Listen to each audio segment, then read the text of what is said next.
बिस्मिल्लाहिर्रहमानिर्रहीम, अस्सलाम वालेकुम। बोलो फरीद रईस के साथ आज की सबसे बड़ी खबर, सबसे अहम खबर, और खबर यह है कि तौहीन इलेक्शन कमीशन केस में साबिक वजीर आजम इमरान खान और पाकिस्तान तहरीक इंसाफ के चेयरमैन उनकी काबिल जमानत वारंट गिरफ्तारी जारी हो गए हैं। और इसके अंदर वो सिर्फ अकेले नहीं बल्कि पीटीआई के जनरल सेक्रेटरी असद उमर और सीनियर रहनुमा फवाद चौधरी भी शामिल हैं। वो हाजिरी से इस्तिस्ना की दरख्वास्त मुस्तरद हुई और उसके बाद उनके काबिल जमानत वारंट गिरफ्तारी जारी हो गए हैं। इस केस की समाअत 4 रुकनी बेंच ने की। और इसी के साथ साथ ये भी आपको बता दें कि असद उमर ने इस पर रद्द अमल देते हुए कहा कि इलेक्शन कमीशन इलेक्शन करवाने का काम के बजाय इन कामों में मसरूफ है।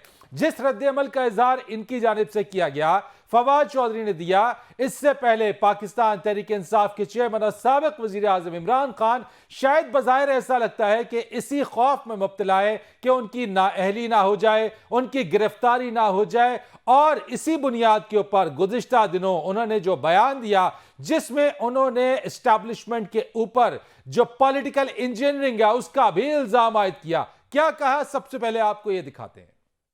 एस्टेब्लिशमेंट ने माजी से सबक नहीं सीखे। आज हम पॉलिटिकल इंजीनियरिंग देख रहे होते हुए कहीं ना कहीं तहरीक इंसाफ को किसी तरह कमजोर किया जाए। पॉलिटिकल इंजीनियरिंग होती हुई वो देख रहे हैं और वो ये समझते हैं कि कहीं ना कहीं पाकिस्तान तहरीक इंसाफ को कमजोर किया जाए। जहां एक तरफ ये खौफ उनको है, वहीं दूसरी तरफ वो इस मुश्किल और इस तजब्जुब में भी मुब्तला है। इस चीज को भी सोच रहे हैं कि अब तक पंजाब असम्बली की तहलील नहीं हुई है। वजीर आला पंजाब चौधरी परवेज इलाही, उनके ऊपर एतमाद के वोट के हवाले से बात है। वो ये कहते हैं जब वो चाहेंगे एतमाद का वोट ले लेंगे। इमरान खान ये समझते हैं कि एतमाद के वोट के बाद फौरन ये असम्बली तहलील कर दी जाएगी। लेकिन पंजाब असम्बली की तहलील का मामला खटाई में पड़ गया है और इसी चीज को देखते हुए वफाकी वज़ीर दाखिला राना सनाउल्लाह और वज़ीर आला पंजाब चौधरी परवेज इलाही के दरमियान लफ्जी गोलाबारी भी जारी है।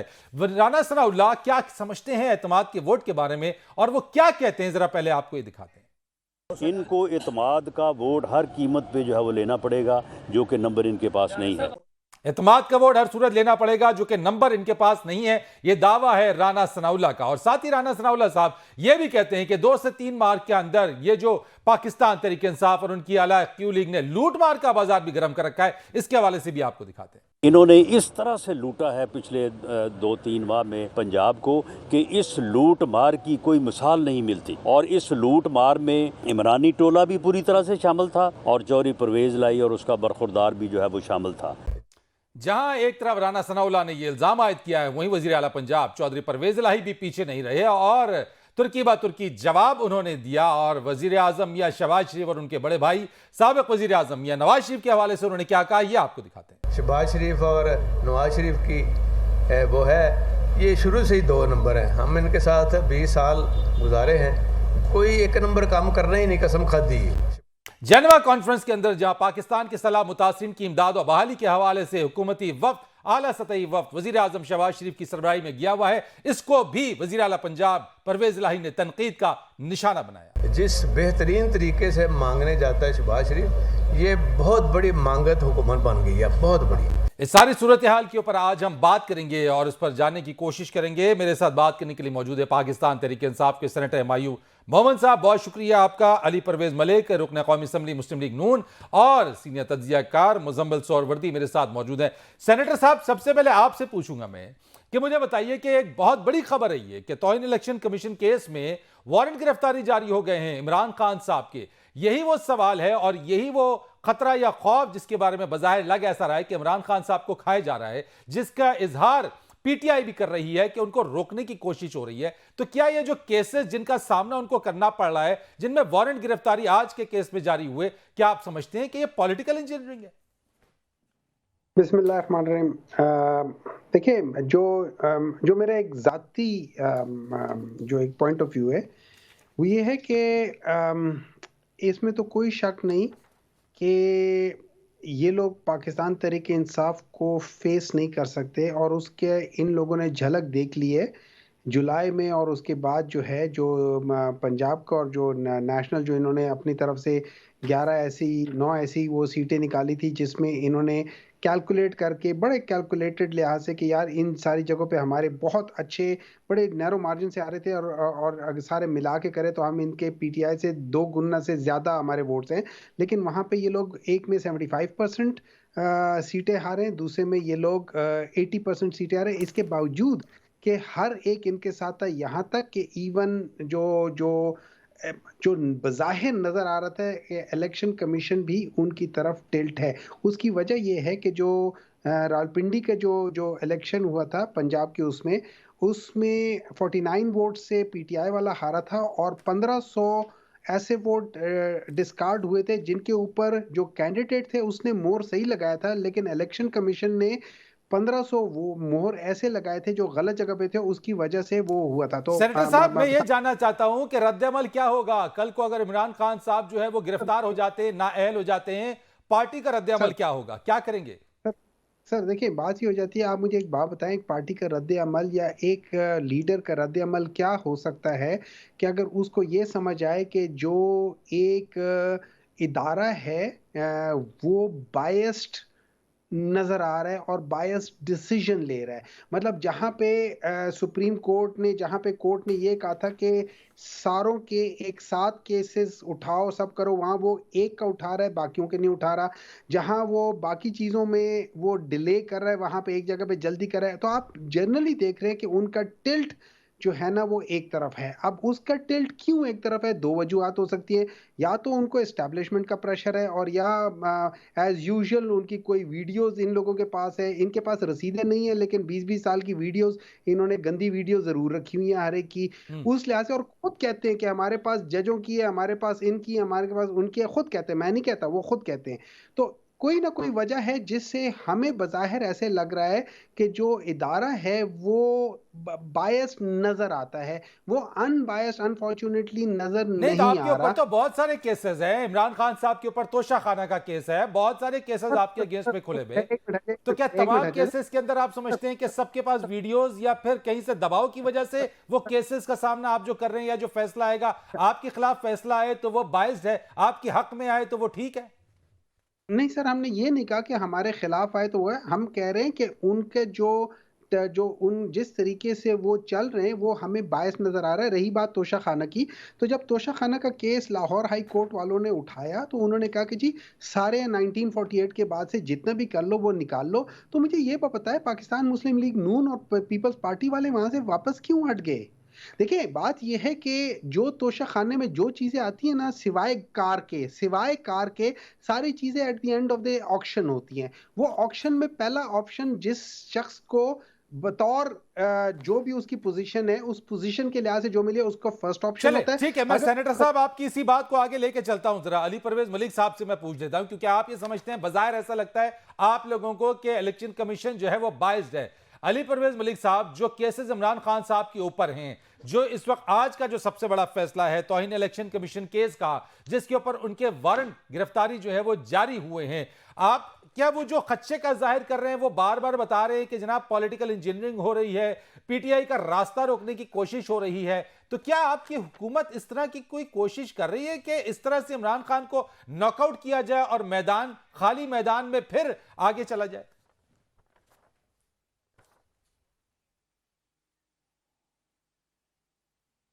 बिस्मिल्लाहिर्रहमानिर्रहीम। बहुत शुक्रिया फरीद मियाँ, आपने अपने प्रोग्राम में याद किया। देखें, मैं बात का आगाज सिर्फ यहाँ से करना चाह रहा हूँ कि जी पाकिस्तान जो पिछले चंद महीने नहीं चंद सालों से बड़े मुश्किल दौर से गुजर रहा है, तो उसके अंदर कल एक अच्छी खबर जो खारजा महाज के ऊपर हमारे आई है और मेरे ख्याल से उसको एक सेकंड के लिए हम सबको सेलिब्रेट कर लेना चाहिए। और मैं कोई ये पाकिस्तान मुस्लिम लीग नवाज या इस हुकूमत के लिए नहीं कह रहा हूँ।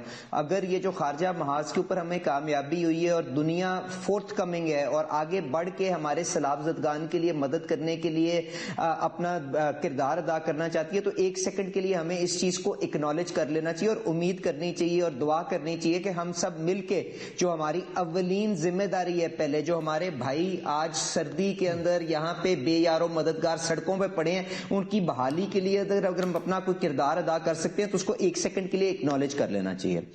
अब आ जाए जो मेरे भाई सेनेटर साहब ने गुफ्तगू की।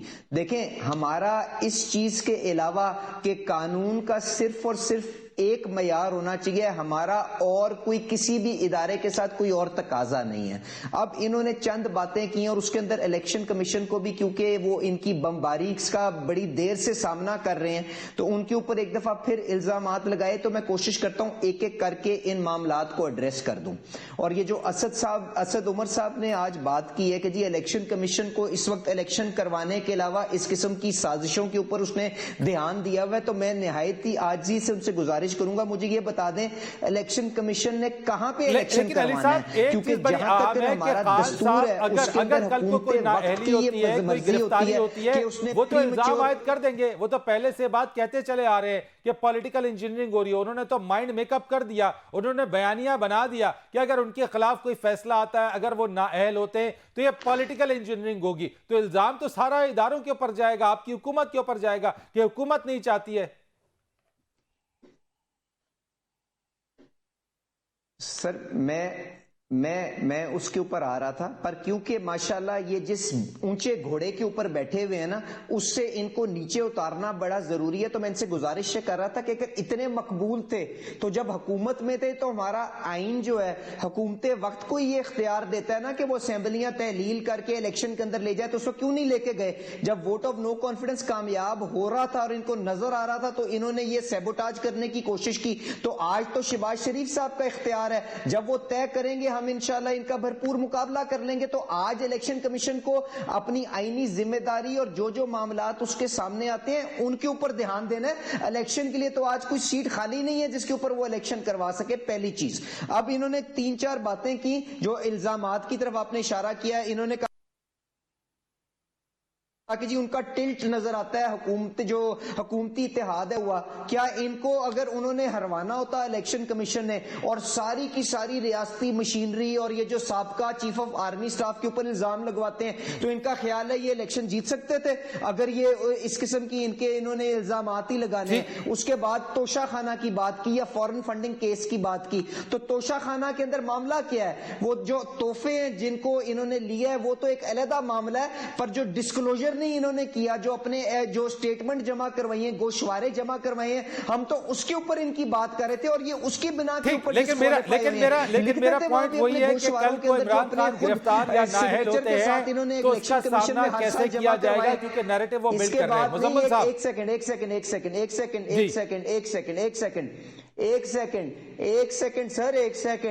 एक सेकंड जो फॉरेन फंडिंग वाला मामला है उसके ऊपर इनसे पूछे क्या हम इनके खिलाफ इलेक्शन कमीशन में गए हैं? और जो हमारे मामलात हैं और इनका जो केस है, क्या वो एक टाइम से चले, मैं बिल्कुल ठीक हो गया। अली परवेज साहब, मैं आपकी इस बात के ऊपर, आपकी इसी बात को फैसला होगा, हम उसका मुकाबला कर लेंगे। हम तो रियासती इदारों के ऊपर उंगली नहीं उठा रहे।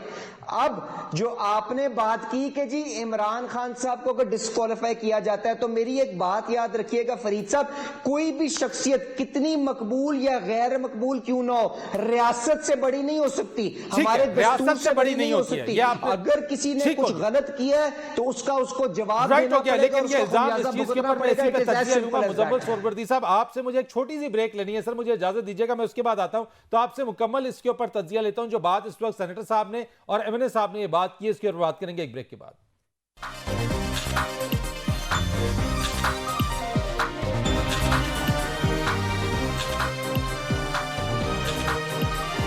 एक बार फिर आपको खुशामदीद कहते हैं। मुजम्मिल साहब, ब्रेक पर जाने से पहले जो बात अली परवेज साहब कर रहे थे और सेनेटर साहब ने की, मैं आपसे पूछना चाहता हूं आपका तज्जिया क्या है? क्या इमरान खान साहब को खौफ है जो उन्होंने पॉलिटिकल इंजीनियरिंग की बात कर रहे हैं, अब एस्टैब्लिशमेंट के ऊपर वो इल्जाम आयद कर रहे हैं कि वो बाज रहे हैं, ना पढ़े, माजी में नुकसान हो गया है? क्या उनको अंदाजा है कि आगे चल के उनकी नाअहली और गिरफ्तारी हो सकती है और इसी वजह से वो दबाव डालना चाहते हैं ये सब कहकर? देखिए, इमरान खान साहब एस्टैब्लिशमेंट के सर पे ही आए थे, एस्टैब्लिशमेंट की वजह से गए। वो अपने आने की वजह भी एस्टैब्लिशमेंट को मानते हैं, अपने जाने की वजह भी एस्टैब्लिशमेंट को मानते हैं। उनकी सियासी जमात बनाई भी एस्टैब्लिशमेंट में थी, इसीलिए वो समझते हैं कि वो तोड़ भी एस्टैब्लिशमेंट ही सकती है। लेकिन ना, जो लोग उन्हें एस्टैब्लिशमेंट ने तोहफे में दिए थे वो अपने तोहफे वापस ले सकते हैं। जो लोग उनको एस्टैब्लिशमेंट ने दिए थे वो वापस जा सकते हैं। इसलिए इस हद तक तो उनकी बात ठीक है कि वो आए भी पॉलिटिकल इंजीनियरिंग से थे और जा भी पॉलिटिकल इंजीनियरिंग से रहे हैं एस्टैब्लिशमेंट की। उनकी और एस्टैब्लिशमेंट का ब्रेकअप हो गया। उस ब्रेकअप के नतीजे में एस्टैब्लिशमेंट ने उन्हें जो फेवर्स दी हुई थी वो कोई मेरिट पे तो आए नहीं थे। आज बड़ी इलेक्शन कमीशन की बात की जाती है, जब 2018 में आरटीएस बैठ गया था तो इमरान खान साहब को कहना चाहिए था कि आरटीएस बैठ गया है, ये इलेक्शन फेयर नहीं है। तो मुजम्मिल साहब, मैं कल दोबारा तक जो लोग पीटीआई में शामिल हो रहे थे, जो उनके पास आ रहे थे 2018 के इंतखाबात या उससे पहले या बाद में, तब इमरान खान साहब को वो चीजें जमीर की आवाज क्यों लग रही थी, और अगर आज जा रहे हैं तो वो पॉलिटिकल इंजीनियरिंग क्यों लग रही है उनको? देखिए, ये तो अपना अपना तब आना भी इंजीनियरिंग था, आज जाना भी इंजीनियरिंग है। तब उनका आना भी पॉलिटिकल इंजीनियरिंग था, आज उनका जाना भी पॉलिटिकल इंजीनियरिंग है। ना वो लोग अपनी मर्जी से इमरान खान के पास आए थे, ना वो लोग अपनी मर्जी से इमरान खान से जा रहे हैं। वो 70-75 साल से एस्टेब्लिशमेंट के साथ मिलकर सियासत कर रहे हैं। उनकी तीसरी नस्ल एस्टेब्लिशमेंट के साथ मिलकर सियासत कर रही है। वो कल भी एस्टेब्लिशमेंट के साथ थे, आज भी एस्टेब्लिशमेंट के साथ हैं। एस्टेब्लिशमेंट, इमरान खान ने एस्टेब्लिशमेंट का साथ छोड़ दिया है, उन लोगों ने तो नहीं छोड़ा। वो लोग तो वही हैं जहां 2018 में, 16 में, 17 में खड़े थे।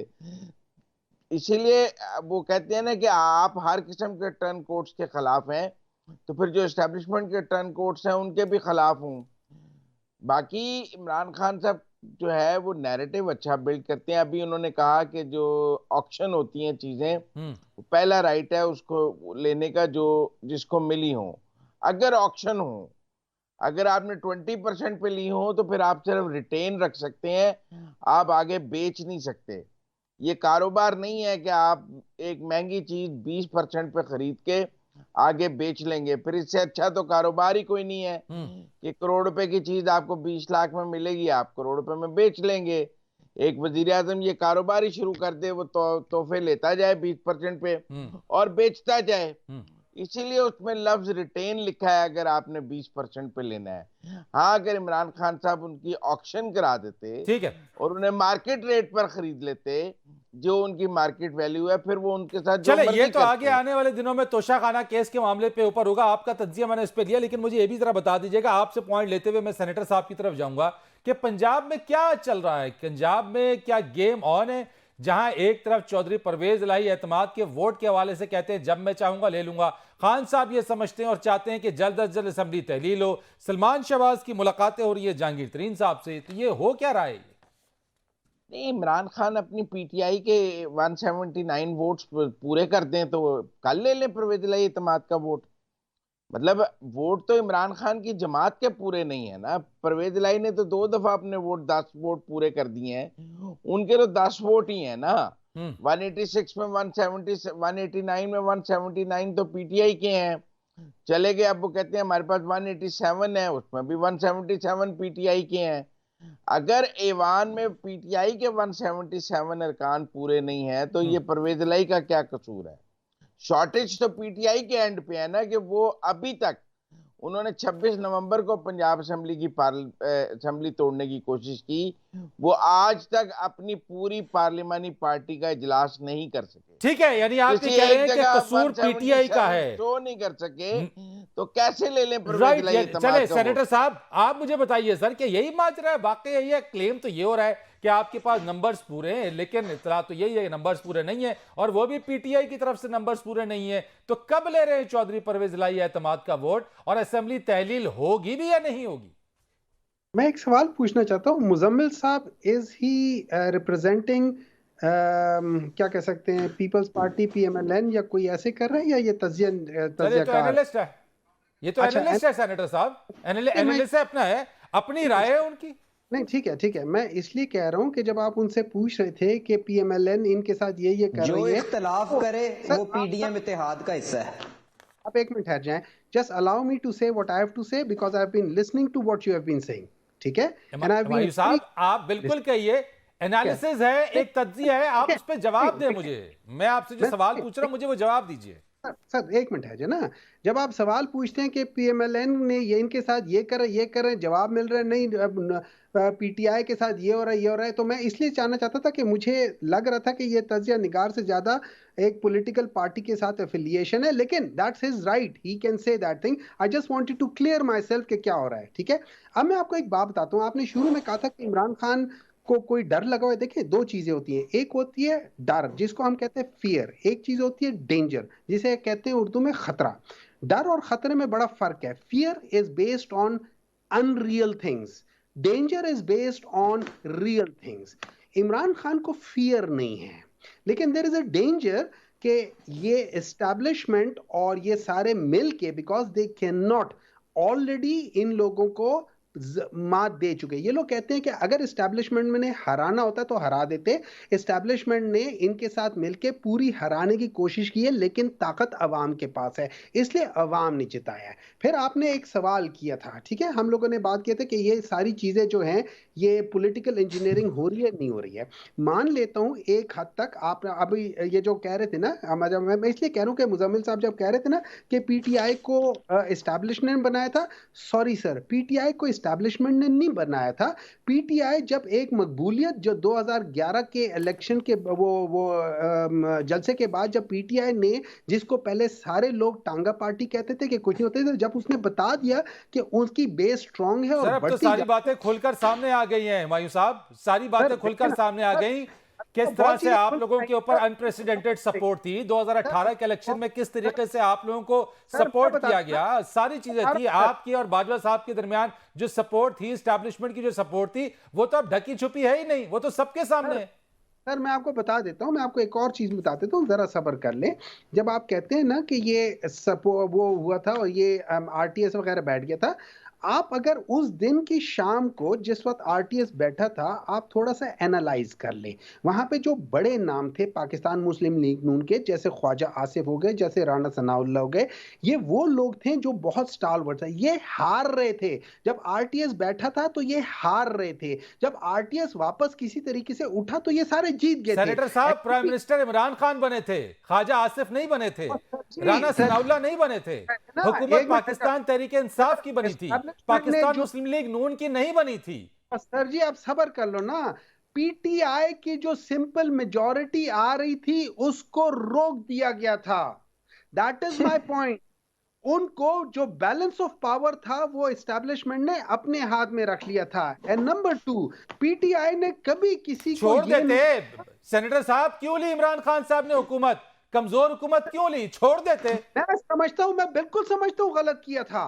उस वक्त छोड़ देते हुकूमत को, साइड पे हो जाते। क्यों 3.5 साल तक जो है वो इस सहारे के सहारे चलते रहे पीटीआई और इमरान खान साहब? उस वक्त 3.5 साल बाद उनको क्यों याद आया कि कमजोर हुकूमत थी? क्या पहले नहीं पता था उनको कि उनके पास एक कमजोर हुकूमत है? छोड़ देते, दोबारा चले जाते इलेक्शंस के अंदर। देखिए उनको पहले भी पता था और उनको ये रियलाइज भी हुआ है। दैट इज व्हाई वो ये कह रहे हैं कि अब के अगर हमने किया तो जब तक मेरे पास स्ट्रांग मेजॉरिटी नहीं होती मैं हुकूमत नहीं करूंगा। He is the only one who. आप मेजॉरिटी अपनी पंजाब असेंबली में तो शो कर ले।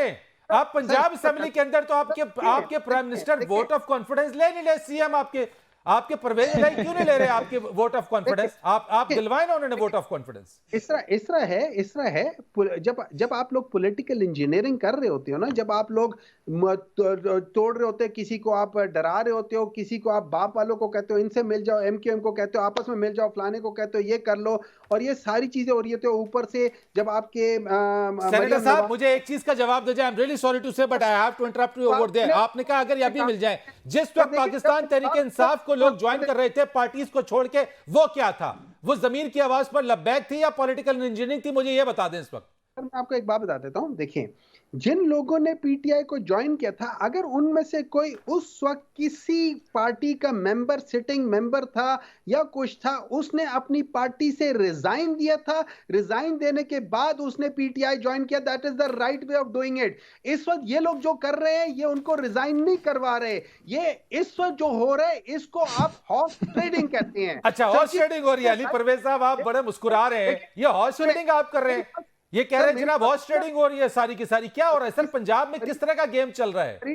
फरीद साहब, there is a right way of doing a right thing and there is a wrong way of doing a right thing. अच्छा ओके, अली साहब से जवाब ले लेते हैं इसका। अच्छा, गुजारिश इस तरह से है फरीद साहब, क्योंकि माशाल्लाह सेनेटर साहब अपने ऊंचे घोड़े से उतरने को तैयार नहीं है, तो मैं कोशिश करता हूं इनको थोड़ा सा हकीकत इनके सामने बयान कर दूं।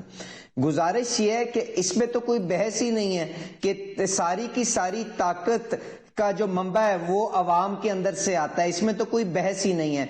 और अगर हम इस मुल्क के आइन और दस्तूर को मानते हैं तो हम सबको इवेंचुअली इलेक्शन के अंदर ही जाना है, और ये तरीकाकार हमारे आइन के अंदर तय हो चुका हुआ है।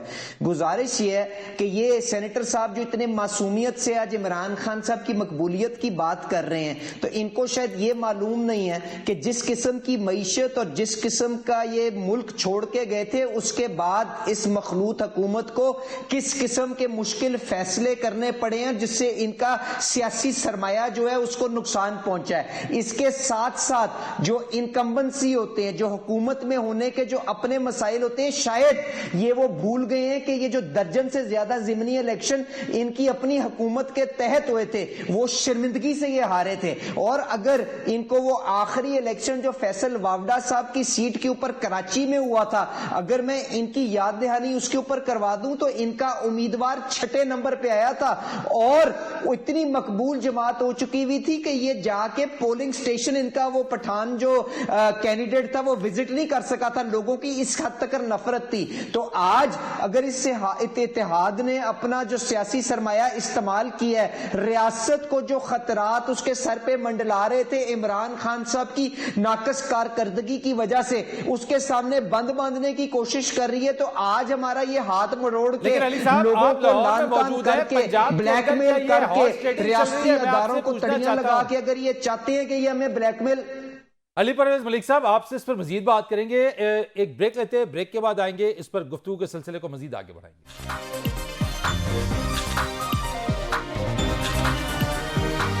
एक बार फिर आपको खुशामदीद कहते हैं। पंजाब में क्या चल रहा है सर? क्या ये जो इस वक्त बात हुई है कि जनाब उनकी एक एमपी है मोमना वहीद ने पैसे ले लिए हैं, बिक गई हैं, लोटा हो गई हैं, क्या पंजाब में पैसों की, और ये कौन बांट रहा है पैसे?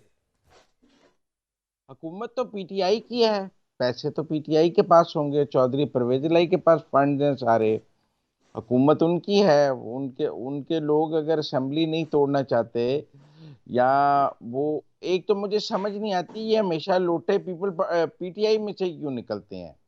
ये पैसे लेने वाले लोग पीटीआई में से ही क्यों निकलते हैं हमेशा? ये जो जमीर फरोश हैं ये पीटीआई में से ही क्यों निकलते हैं हमेशा? मेरा मतलब है कि आप हमारे लोगों ने पैसे ले लिए, अब आपने ऐसे लोगों को टिकट ही क्यों दिया था जो पैसे ले लेते हैं?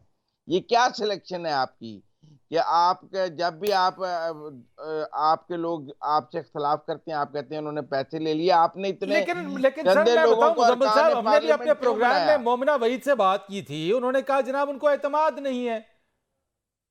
कि इन्होंने मोमना वहीद को एमपीए का टिकट क्यों दिया? इनकी सिलेक्शन पुअर है। 2018 में इन्होंने केपी में 18 लोगों पे, अपने ही लोगों पे इल्जाम लगाया, उसके बाद अब भी नहीं, यानी आप ये समझते हैं कि जो लेने वाला है वही कसूरवार है, यानी देने वाला कोई यानी मुबर्रा है, बरीउज़्ज़मा है वो? देखिए बात ये है कि दोनों कसूरवार हैं, लेकिन लेने वाली तो इनकी सिलेक्शन है ना। आप इनको बरीउज़्ज़मा कैसे कह देंगे कि ये कहते थे मैं तो कप्तान हूं, मुझे तो टीम ही बनानी आती है, मुझे तो सिलेक्शन ही करनी आती है, मैं तो कप्तान हूं, मुझे टीम बनानी आती है। तो क्या टीम बनाई है इन्होंने? ये पैसे लेने वाले लोग इनकी टीम बनी है, जहांगीर तरीन से लेके बाकी। उन्होंने मुझ पर जाती हमला किया है। वो पीटीआई का एक तो अपना एक खास स्टाइल है कि वो जब भी उनसे इख्तलाफ किया जाए तो वो जाती हमला करते हैं, और ये इन्होंने एक ट्रेंड्स बनाते हैं जर्नलिस्टों के खिलाफ, उनको इस तरह उन पर जाती हमले करते हैं। ये अब हम इन चीजों के आदी हो गए हैं और हम इनको रिस्पॉन्ड भी नहीं करना चाहते। ये एक सियासी जमात ने गालम गलूच, चले मैं लास्ट कंक्लूडिंग उसके ऊपर आ जाता हूं। मैं आप सबसे हम लोगों को वतीरा बना लिया है। इन्होंने पाकिस्तान में ये कल्चर परवान चढ़ाने की कोशिश की है। मैंने अफसोसनाक है। मैंने एक चीज के ऊपर आप तीनों से कमेंट लेना है, मुझे बता दीजिएगा सेनेटर साहब कि अगला पंजाब के अंदर सेटअप किसका है? क्योंकि खान साहब तो ये कह रहे हैं कि जनाब पॉलिटिकल इंजीनियरिंग करके पीएमएलएन को पंजाब में लाया जा रहा है, जबकि आपके चीफ मिनिस्टर कुछ और कहते हैं, परवेज इलाही साहब कुछ और कहते हैं। मैं दिखा देता हूं, फिर आपसे जवाब लेता हूं इसका। दिखाइए जनाब। आपको नजर आएगा कि नून लीग कहीं नहीं आगे चल के नजर आएगी किसी को, और सिर्फ पीटीआई नजर आएगी और काम हमारे नजर आएंगे। बताइएगा, वेरी शॉर्ट आंसर सर। देखिए, मैं शॉर्ट आंसर से मैं इसका सबसे शॉर्ट आंसर ये है कि आगे जाके पंजाब में और हर जगह पे पीटीआई आएगी। लेकिन मैं एक बात बता देता हूँ यहाँ पे कि जो जब ये बात कर रहे थे ना कि ये जब आप इनसे बार बार पूछे थे कि क्या हो रहा है क्या नहीं हो रहा है, सर मुझे जवाब दें सर, मुझे जवाब दें सर, हम पर्सनल उसके ऊपर नहीं जाएंगे sir. I am really very sorry, I have to close the program sir. तो मुझे आप ये, ठीक है आपका जवाब मेरे पास आ गया। आप कह रहे हैं जनाब आगे चल के, क्या इन लोगों को नजर नहीं आता कि आगे चल के कि ये नहीं पता चल रहा था कि कौन खरीद रहा है, कौन वो कर रहा है, कौन पैसे लगा रहा है, छांगा मांगा की सियासत किसने स्टार्ट की है, मरी की सियासत किसने स्टार्ट की थी, सिंध की सियासत, सिंध हाउस की सियासत किसने स्टार्ट की सर? थी? फिर आपकी जो मुबैना ऑडियो लीक्स हैं उसके ऊपर भी आपको जवाब देना होगा खान साहब से मुतालिक। अली परवेज साहब, sir your comments over it sir. Ali साहब, पंजाब में थैंक यू। देखें, गुजारिश ये है कि पंजाब के अंदर पहले भी और आज भी जो मेजॉरिटी है वो पाकिस्तान मुस्लिम लीग नवाज की है। आपको याद होगा हमजा शहबाज शरीफ साहब का जब इलेक्शन हुआ था उस वक्त तकरीबन 200 वोट उनको मिले थे। तो ये जितना मर्जी भागने की कोशिश करें, इत्तेमाद का वोट तो परवेज इलाही साहब को लेना पड़ेगा। ये इज्जत से ले लें या अदालत के कहने के ऊपर ले लें तो इंशाल्लाह वहां पे इनको शर्मिंदगी होगी। और जो वहां पे उस ऐवान के अंदर पंजाब असेंबली के अंदर मेजॉरिटी रखता है वही हुक्मरानी भी करेगा। और ये इख्तियार कि इस असेंबली को आगे चलना है कि तहलील करना है ये भी उसी शख्स के ठीक है। पास होगा। मुजम्मिल साहब, आगे चल के पंजाब में क्या होने जाएगा सर? आपको लगता है कि एतमाद का वोट ले लेंगे परवेज इलाही और आसानी के साथ असेंबली तहलील हो जाएगी? नहीं, मुझे नहीं लगता वो एतमाद का वोट ले सके। मुझे लगता है कि अदालत में लड़ाई होगी, ये तो कल अदालत बताएगी। अगर अदालत ने परवेज इलाही को एतमाद का वोट लेने का कह दिया तो उनकी वजारत आला चली जाएगी। उनका वाहिद सहारा लाहौर हाई कोर्ट है, वहाँ से उन्हें स्टे पर जितनी देर वो अपनी हुकूमत चला लें, हुक्म इम्तनाई पर वो चला लें, लेकिन जिस दिन उन्हें एतमाद का वोट लेने का कह दिया गया उस दिन उनकी हुकूमत खत्म हो जाएगी। बहुत शुक्रिया आपका मुजम्मिल सोहवर्दी साहब, आपका बहुत शुक्रिया। अली परवेज मलिक साहब और सेनेटर हुमायूं मोहम्मद साहब, आपका बहुत शुक्रिया। Thank you so much. Farid Rais को इजाजत दीजिएगा। अल्लाह हाफिज।